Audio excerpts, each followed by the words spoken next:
They were days away from leaving.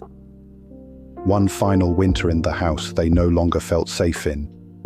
But by morning, their story was over, before a new one could begin.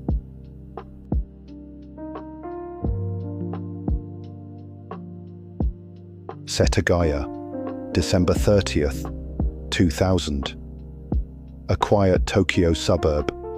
Most of the homes nearby were already empty. The Miyazawas lived at the very end, surrounded by silence.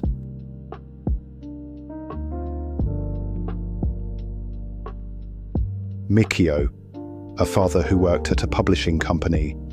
Yasuko, a gentle mother and part-time teacher. Their children, Nina and Rei, just 8 and 6 years old. A family like any other.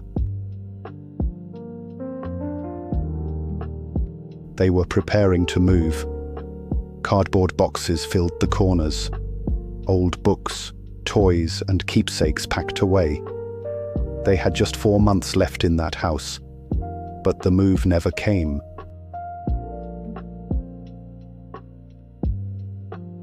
That night was still and cold.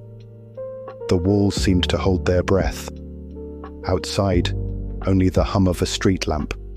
Inside, quiet anticipation of a new year and a new beginning.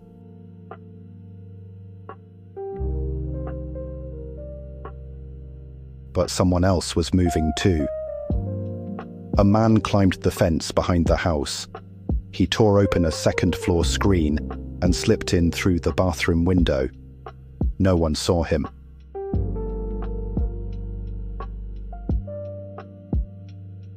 A neighbor heard a sound, a thud, like something or someone falling. But there was no follow-up, no cries, no alarms, just silence again.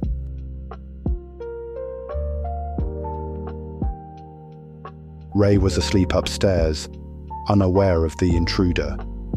He never woke up. No one heard a struggle. There were no signs he had time to react.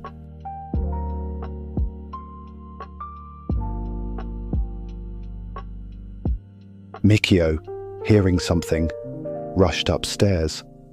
He tried to fight. Evidence later showed signs of resistance, but he was overpowered. The scene suggested chaos, but brief.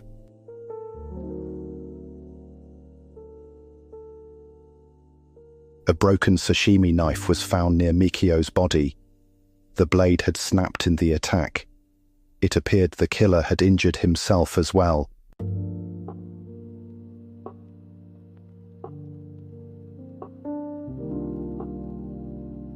Blood matching an unknown male was found throughout the house, including on the walls and inside gloves the killer left behind. But he didn't run.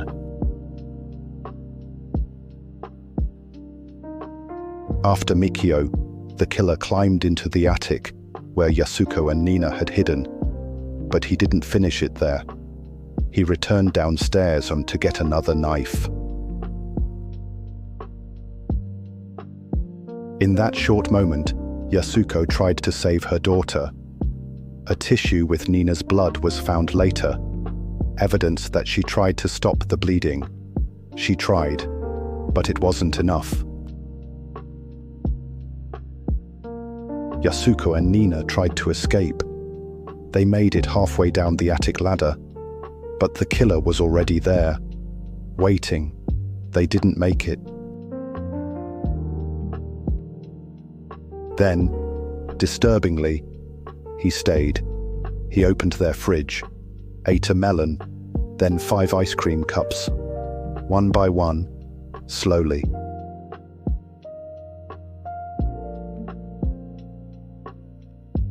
He used their bathroom, left the toilet unflushed. He browsed the internet on their computer, sat on their couch for hours.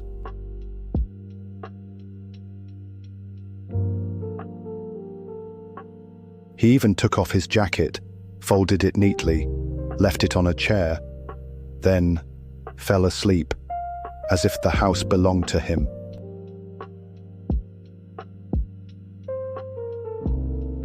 In the morning, police found a shocking amount of evidence: a jacket, gloves, sneakers, a hip bag, a knife, blood, even his fingerprints. But the evidence led nowhere. His DNA didn't match any record.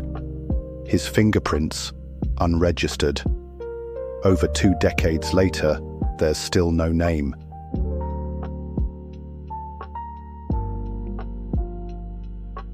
The Miyazawa family was ready for something new. They were planning their future. But in one night, it ended. Quietly, without a goodbye.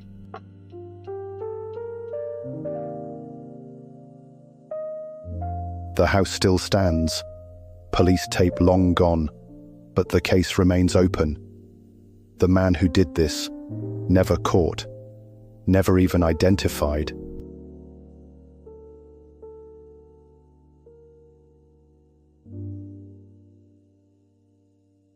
In part 2, we examine what he left behind, and why some believe he was never meant to be found.